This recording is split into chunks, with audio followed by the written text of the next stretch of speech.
بسم اللہ الرحمن الرحیم۔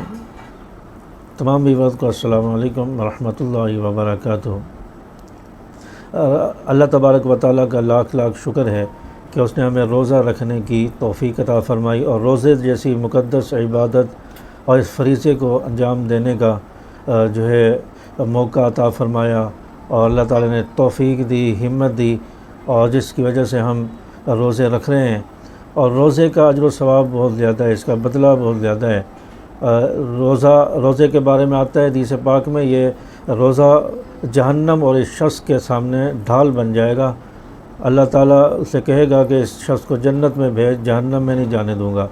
تو یہ روزہ ڈھال بن جائے گا، اور اللہ تعالیٰ اس روزے دار کو، جس نے اللہ کی رضا کے لیے روزہ رکھا، اللہ کے لیے روزہ رکھا، اور اس شخص کو اللہ تعالیٰ جنت میں داخل فرما دیں گے۔ اور حدیث پاک میں آتا ہے کہ ایک دروازہ ہے جنت کا جس کو باب الریان کہا جاتا ہے، اور اس دروازے سے صرف روزے داروں کو اللہ تعالیٰ جنت میں داخل فرمائیں گے۔ یہ دروازہ کھلے گا، اللہ تعالیٰ اس دروازے کو کھولیں گے اور اعلان ہوگا تمام روزے دار آ جائیں، جمع ہو جائیں۔ تمام روزے دار آ جائیں گے اور ان سب سے کہا جائے کہ اس دروازے سے، باب الریان سے جنت میں داخل ہو جاؤ۔ تمام روزے دار جنت میں داخل ہو جائیں گے، اور روزے داروں کے علاوہ کوئی بھی اس دروازے سے داخل نہیں ہوگا، اور پھر اس دروازے کو بند کر دیا جائے گا۔ تو اللہ تعالیٰ سے دعا کریں کہ اللہ تعالیٰ بھی ہمیں بھی، ہم سب کو ان خوش نصیب لوگوں میں شامل فرمائے جو باب الریان سے جنت میں داخل ہوں گے۔ اور پھر فرمایا کہ جو شخص اللہ کی رضا کے لیے روزہ رکھتا ہے، بعض مرتبہ روزے دار کے منہ سے بو آتی ہے، اور یہ بو، اس سے پریشان نہ ہوا کریں۔ یہ بو جو ہے اللہ تعالیٰ کو مشک و عنبر سے زیادہ محبوب ہے۔ اللہ تعالیٰ نے فرمایا کہ روزہ میرے لیے، میں روزے دار کو جزا دوں گا، بدلہ دوں گا۔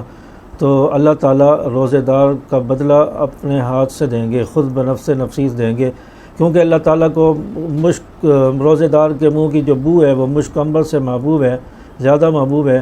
اس بو کو سونگھنے کے لیے اللہ تعالیٰ روزے دار کو اپنے پاس بلائیں گے، اور بلا کر خوشبو سونگھیں گے، محسوس کریں گے، اس کے بعد اس کو اپنی شان انعام عطا فرمائیں گے، بدلہ عطا فرمائیں گے۔ یہ کتنی خوشی کی بات ہے کہ اللہ کا دیدار بھی ہوگا روزے دار کو، اللہ سے بات بھی ہوگی، اللہ تعالیٰ بدلہ بھی دیں گے اپنے ہاتھ سے۔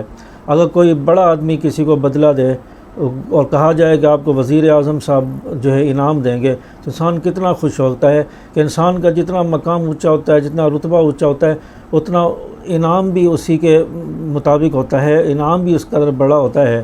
تو جب اللہ تعالیٰ روزے دار سے کہیں گے روزہ میرے لیے اور میں روزے دار کو بدلہ دوں گا، تو پھر اللہ جو بدلہ دیں گے وہ کتنا بڑا ہوگا۔ اللہ تو بادشاہوں کا بادشاہ ہے، وہ جو انعام دیں گے وہ کتنا بڑا انعام ہوگا۔ اس لیے روزے دار کا بدلہ اللہ تعالیٰ کل قیامت کے دن خود دیں گے۔ اور اللہ تبارک و تعالیٰ سے دعا کریں کہ اللہ تعالیٰ ہمیں جنت کا مستحق بنا دے، اور اللہ تبارک و تعالیٰ ہمیں باب الریان جو جنت کا دروازہ ہے اس سے روزے داروں کے ساتھ ہمیں جنت میں شامل فرما دے۔ اللہ تبارک و تعالیٰ اپنے ہاتھوں سے روزے کا بدلہ ہمیں عطا فرمائے۔ اللہ تبارک و تعالیٰ ہمیں سمجھ عمل کی توفیق عطا فرمائے۔ السلام علیکم ورحمۃ اللہ وبرکاتہ۔